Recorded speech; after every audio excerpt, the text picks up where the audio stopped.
Hi, I'm Jonathan Trapani, hashtag Jonapotus, and I'm here with my friend at Bacchus by Design. And we're having a discussion today about things that just aren't right in our country. So, hey there, brother, how you doing? Oh, pretty good, pretty good. How about yourself?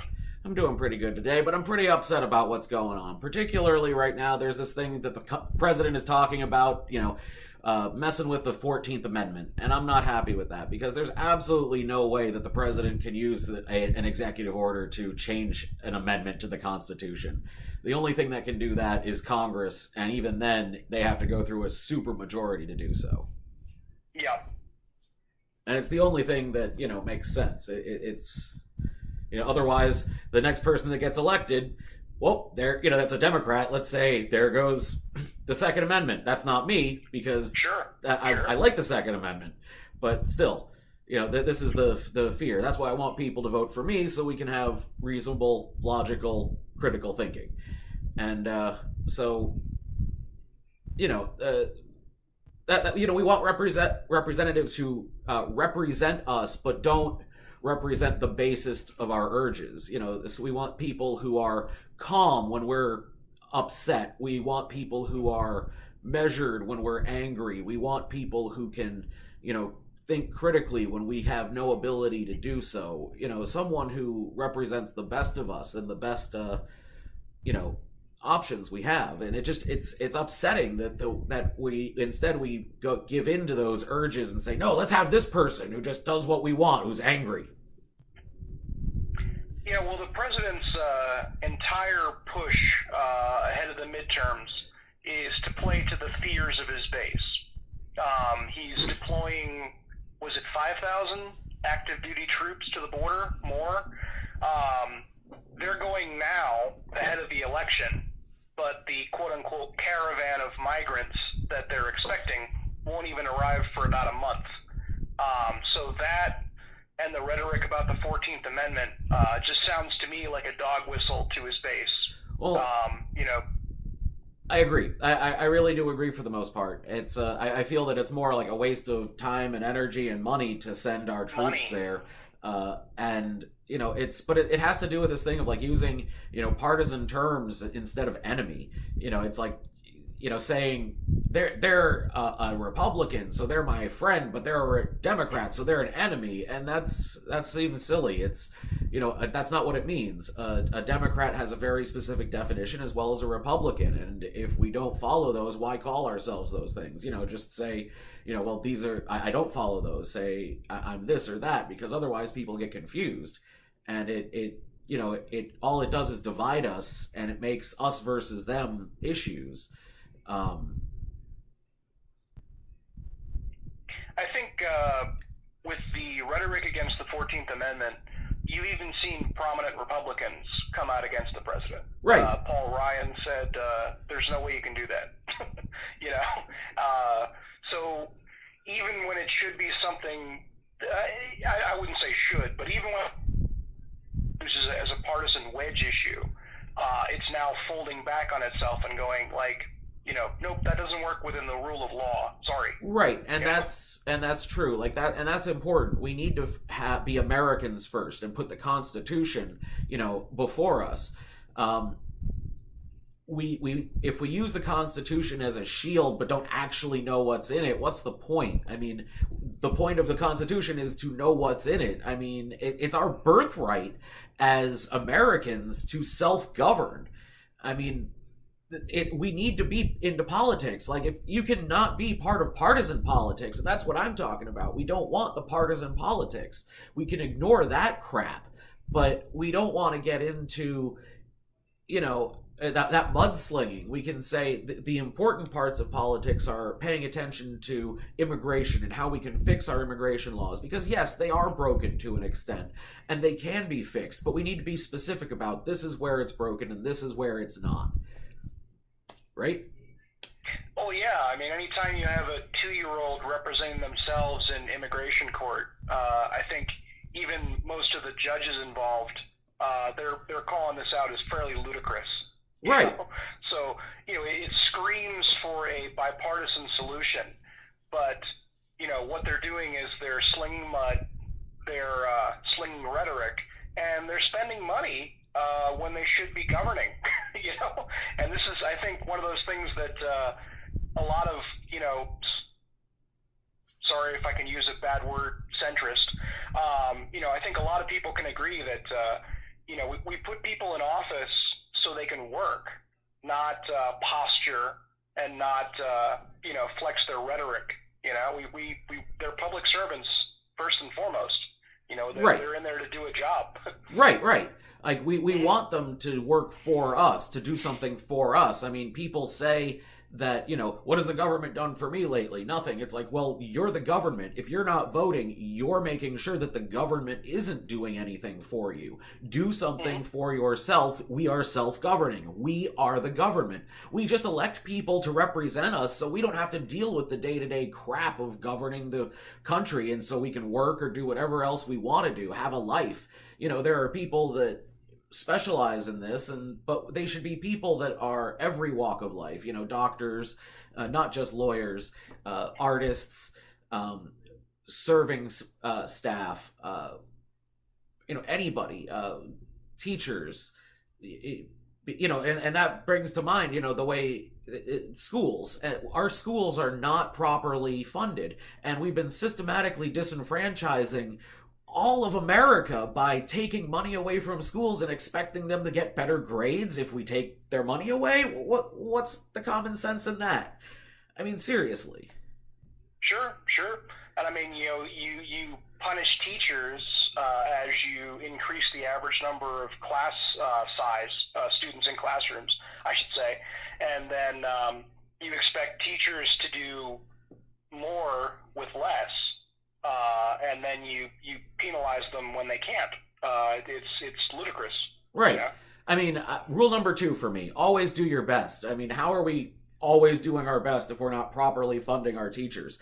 I mean, our teachers, they're the ones who guide our students. They make it available for people to become lawyers and politicians. They should be paid more, or the most out of most, our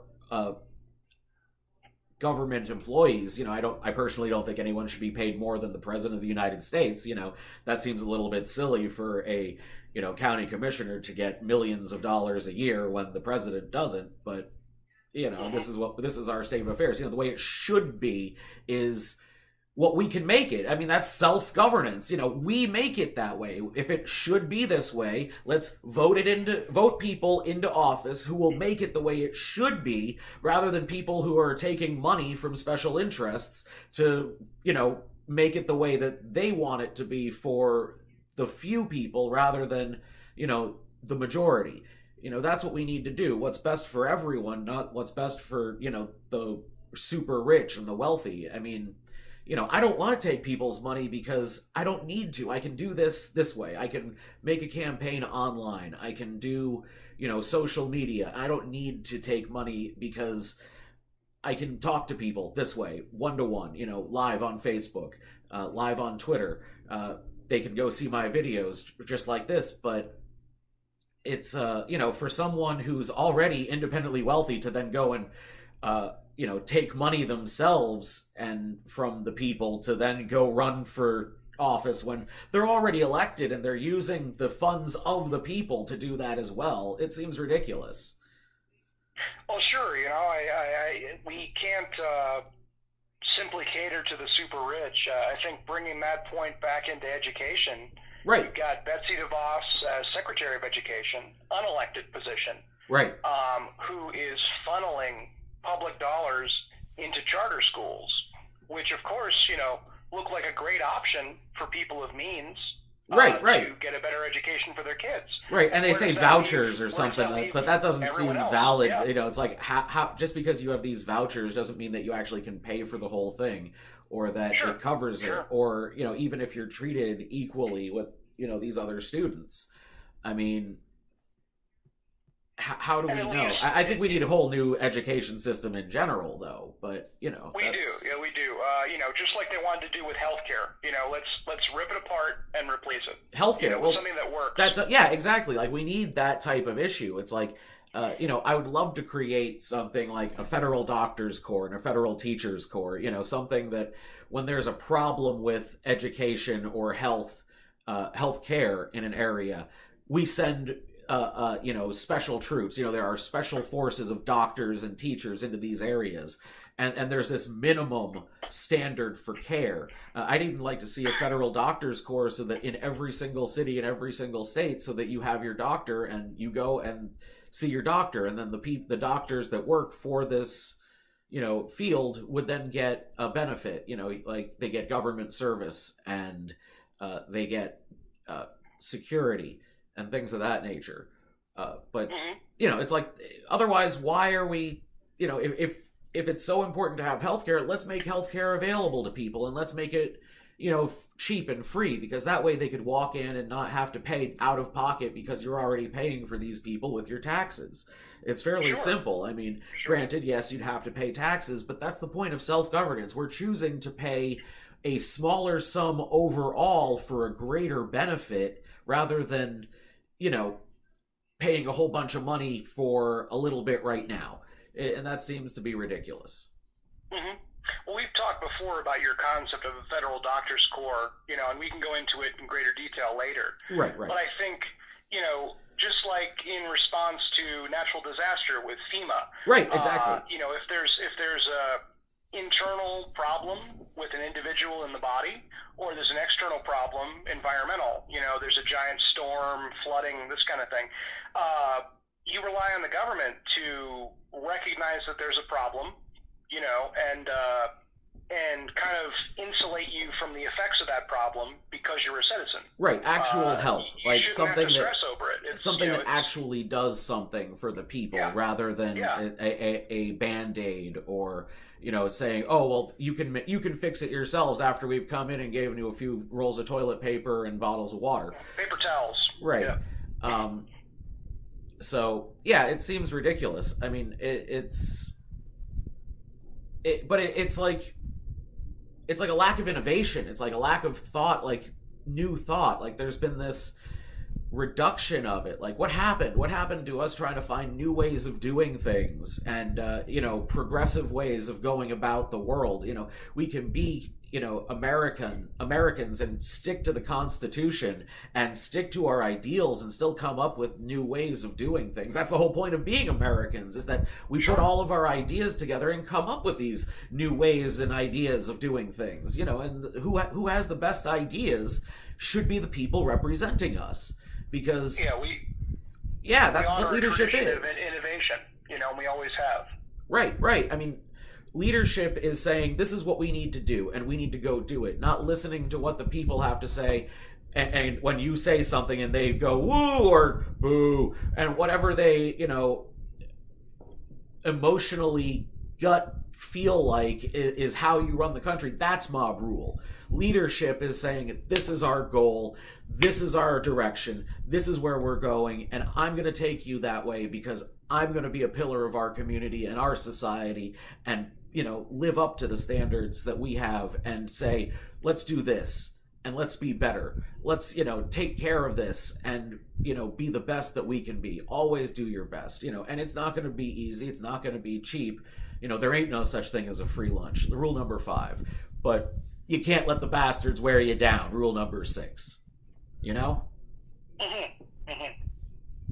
So I think effective leadership threads the needle between not bending toward mob rule, but also not dictating to people what they need and what they should think. Right. Because Absolutely. again, we inform our representative government, as to what we require from government. Right. So that's what you listen to the people. Act. You listen to what they think and feel, but you stick to the rules of who we are as an American society, what the Constitution puts forth, which it's the greatest human rights document ever written. And we need to pay attention to that. And if we're not doing that, what's the point of being an American if we're not paying attention to our Constitution? That is what we are as a people. It is who we are. It's what tells us our birthright is self-governance. It's what tells us, where we should go as a country to perpetuate democracy, and to ensure that the rights of the people are, protected and that their liberties are paramount. So thank you for being with me today. Thank you for joining me and at Bacchus by Design. Check out all of our videos, hashtag John Apotis. Follow me on Twitter at JATRAPANI, JA Trapani. Thank you very much. Go ahead and friend me on Twitter, Jonathan Trapani. Have a nice day.